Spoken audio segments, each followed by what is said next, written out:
السلام عليكم، كل سنة وأنتم طيبين ورمضان كريم، رمضان جري بسرعة معانا وبدأنا خلاص تحضيرات العيد. هنعمل مع بعض النهاردة كحك العيد الناعم الدايب على أصوله بطريقة زمان، بكل خطواته، خطوات سهلة وبسيطة وهيطلع معاكي كحك أحلى من المحلات مليون مرة بطريقة أهالينا زمان، بطريقة سهلة وبسيطة جدا. يلا بينا نشوف المقادير ونشوف الطريقة، بس قبل ما نبدأ متنسوش تصلوا على النبي صلى الله عليه وسلم، وما تنسوش اللايك على الفيديو. يلا بينا نسمي الله ونبدأ على طول.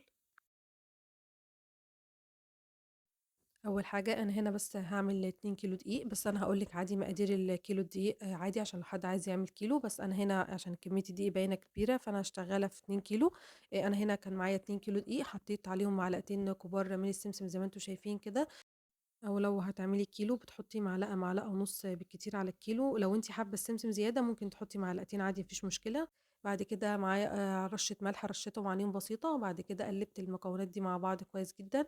بعد كده بدأت أعمل حفرة في النُص زي ما أنتم شايفين كده عشان هاصُب فيها المادة الدهنية. هنا أنا حاطة المادة الدهنية عبارة عن 525 جرام من السمنة المقدوحة. يعني هنا زي ما أنتم شايفين كده أنا كنت هنا مشغّلة النار على السمنة وسايباها تقدح، وكل شوية باخد منها جزء وأحطه على الدقيق، لو عمل فوران يبقى هنا خلاص السمنة تكون قدحت، وأول ما أحطه على الدقيق ويعمل فوران خلاص تكون السمنة خلاص كده جاهزة. بابدأ أصُبّها على طول وهي سخنة جدًا على الدقيق زي ما أنتم شايفين بتعمل فوران قوي كده، يبقى هي خلاص كده قدحت. بابدأ بقى أقلِّب بالراحة كده بالمعلقة معايا، باقلِّب كويس جدًا بالمعلقة لحد ما المادة الدهنية تختلط كويس جدًا بالدقيق زي ما أنتم شايفين كده، باقلِّب لحد ما الدقيق يتغلِّف كلّه بالمادة الدهنية معايا. وهنا زي ما قُلت لكم أنا حاطة 525 جرام، وطبعًا بيكون المادة الدهنية على حسب نوعية الكحك اللي أنتِ عاوزاها، لو عاوزاه ناعم هتزوّدي كمان 25 جرام، على حسب نوعية الكحك بتزوّدي المقدار السمنة، فهي 525 كان بالنسبة لي كويس، والنعومة بتاعته بالنسبة لي كويسة. وطبعًا 525 ده بالنسبة للكيلو الواحد. يعني لل2 كيلو أنا حاطة كيلو 50 جرام سمنة المقدوحة، وزي ما أنتم شايفين كده أنا قلبت المعلقة لحد ما الدقيق اختلط خلاص بالسمنة. الدقيق اتغلف بالمادة الدهنية كويس في الوقت ده، ولو لسه الخليط ما دفاش خلاص ما بتحطيش إيدِك نهائي خالص في الوقت ده، لأن بيكون لسه سخنة جدًا. أنا باسيب لحد ما الخليط يبقى هادي خالص جدًا وتقدر إيدي تستحمله وأبدأ أبِسّه. فطبعًا ودي أهم مرحلة في الكحك عشان يبان نعومته كويس جدًا ويطلع معاكِ كحكاية مضبوطة. لازم تبِسّي الدقيق بالمادة الدهنية كويس جدًا زي ما أنتم شايفين كده، دي أهم مرحلة وهي اللي بتفرق معاكِ في نجاح الكحك. وعايزة أقول لِك إن الأحسن ليكِ إنِّك تستخدمي الميزان في الكحك عشان بيطلّع لِك الكحك مضبوط أكتر، أحسن من معيار الكوبايات. بس لو عادي عايزة تعملي بمعيار الكوبايات، فالسمنة هنا كانت معايا كوبايتين ونُص، وكمان عليهم معلقة كبيرة مليانة هرمية من السمنة، ده ما يعادل 525 جرام من السمنة. فلكن لو الأحسن بصراحة يكون الميزان عشان ممكن الكوبايات ما بتكونش دقيقة أوي. أنا خلاص أنا بسيت الدقيق كويس جدًا زي ما أنتم شايفين معايا كده، إن خلاص تحسّي إن الدقيق محطوط عليه مَيّة، بس طبعًا ده لأ، ده مادة دهنية، بس تحسّي إن خلاص المادة الدهنية ظهرت فيه، وإن الدقيق بقى خليط عامل زي الخليط معجون كده زي ما أنتم شايفين معايا كده، يبقى خلاص أنتِ وصلتِ للمرحلة الصح لبَس الدقيق. بعد كده هنبدأ نفعّل الخميرة. أنا معايا هنا كوباية إلا ربع من المَيّة، عليهم معلقتين كبار من السكر البودر، وطبعًا ده مقادير لل2 كيلو، حطيت عليهم معلقتين صغيرين من الخميرة الفورية، وبدأت أقلّبهم. لو أنتِ مش متأكدة من نشاط الخميرة بتبدئي تركنيهم على جنب لحد ما يتفاعلوا. هنا كنت متأكدة من الخميرة فحطيتها على طول، بعد كده هابدأ أزوّد كمان عليهم كوباية إلا ربع من اللبن، وهاشوف هياخد معايا مقدار قد إيه من السوايل. أنا هنا عاملة خليط ما بين المَيّة واللبن، وزي ما أنتم شايفين كده أنا باتوّه السوايل مع الدقيق مش باعجن خالص، إحنا في الكحك مش بنعجن، مش عاوزين يعني نعمل له عرق، فإحنا هنا بنتوّه بس السوايل. أول ما تبدأ تتوه السوايل هنبدأ نختبر العجينة ونشوفها، زي ما أنتم شايفين كده بنكوّرها ونبدأ نفردها، لو حصل فيها أي تشقُّقات يبقى لسه محتاجة سوايل. أنا هنا كانت لسه محتاجة معايا سوايل، فبدأت أزوّد تاني من اللبن، وطبعًا ممكن تعملي المقدار كلّه لبن، وممكن تعملي المقدار كلّه مَيّة زي ما أنتِ عاوزة. وبدأت أرجع أتوّه تاني اللبن مع العجينة وهاشوفها. أنا هنا خلاص كانت خدت معايا مقدار الكيلو بياخد حوالي من كوباية إلا ربع الكوباية من السوايل، فهي خلاص كانت هنا معايا ضبطت، وبدأت أختبرها وخلاص ما كانش في العجينة أي تشقُّقات. هنا في مقدار ال2 كيلو خدت معايا كوباية إلا ربع من المَيّة وكوباية من اللبن، المهم أيًا كان نوع دقيقِك ما ياخدش في الكيلو دقيق أكتر من كوباية لبن أو مَيّة، أيًا كان نوع الدقيق، ما تزوّديش عن كوباية. وطبعًا ممكن تقِل على حسب نوع الدقيق معاكِ، فأنتِ بتزوّدي بالتدريج لحد ما توصلي لقوام العجينة المضبوطة. بعد كده باسيبها 5 دقايق بس، مش باخمّرها، أنا بس باغطّيها بكيس بلاستيك وفوطة بسيطة كده عشان الجو برد، فأنا عشان ما تشقّقش منّي وتنشف العجينة باغطّيها بس واسيبها ترتاح 5 دقايق وابدأ أشكّلها. باخد كورة زي ما أنتم شايفين كده قطعة من العجين وابدأ أدمجها ما بين إيديّا عشان بتكون نشفت شوية.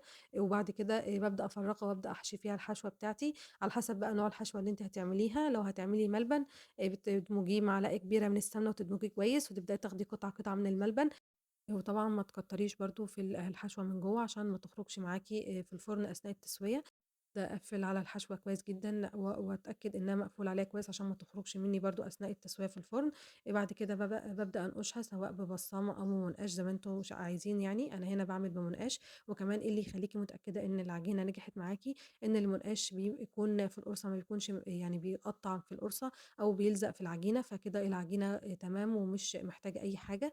طبعًا أنا هنا نقشتها نقشة بسيطة زي ما أنتم شايفين، انقشيها النقشة اللي تحبيها سواء كده أو بالبسطامة. وطبعًا بابدأ أرصها في الصينية على طول، ومش محتاجة أدهن طبعًا الصينية مادة دهنية.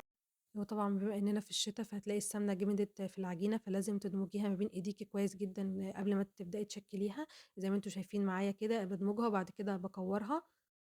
وبعد كده بابدأ أضغط ضغطة بسيطة كده في النُص عشان أبدأ أحشي الحشوة اللي معايا، سواء كانت ملبن أو عجمية، طبعًا اللي أنتم عاوزينه. بعد كده باحط فيها قطع صغيرة، مش باكتّر عشان ما تخرجش منّي أثناء التسوية في الفرن. أبدأ أقفّل عليها كويس جدًا، لازم تتأكدي إن اتقفل عليها كويس جدًا عشان برضه ما تخرجش منِّك. وبعد ما بتقفلي عليها كويس جدًا بتكوريها ما بين إيديكِ كده برضه زي ما أنتِ شايفة معايا كده. وبابدأ بقى سواء بالبسطامة أو بالمنقاش أنقش. أنا هنا بانقش نقشة بسيطة، النقشة دي بسيطة جدًا. بابدأ أعمل زي ما أنتم شايفين كده بالمنقاش في النُص خطوط كده. بعد كده بابدأ على الجناب بزاوية زي ما أنتم شايفين كده لازم تكون بزاوية مايلة كده. بابدأ أعمل برضه خطوط بس بميلان بسيط على كل جنب من الكحكة معايا زي ما أنتم شايفين كده. هي نقشة بسيطة جدًا وما بتاخدش وقت معاكِ. وطبعًا النقشات على حسب ذوقِك، اعمليها النقشة اللي تحبيها.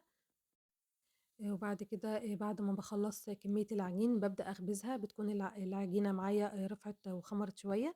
بس طبعًا أنا ما باخمّرهاش تخمير كامل، أنا بس بعد ما أخلّص النقش خالص وكمية العجين اللي معايا بابدأ بقى أسويها على ما خلّصت الكمية اللي معايا كانت خدت وقت، وكانت الكحكة معايا كانت رفعت وخمرت شوية. فلو أنتِ خلّصتيها بسرعة سيبيها حوالي تِلت ساعة، نُص ساعة بس ترفع معاكِ وتخمر شوية.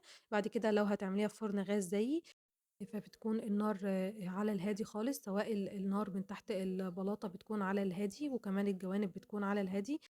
أمّا لو هتعمليها في فرن البوتاجاز، فأنتِ بتدخّليه في الرف الأوسط على الفرن على درجة حرارة أعلى من المتوسط، يعني ممكن تكون 200 درجة، أو لو فرنِك عالي تبقى 190 كفاية أوي.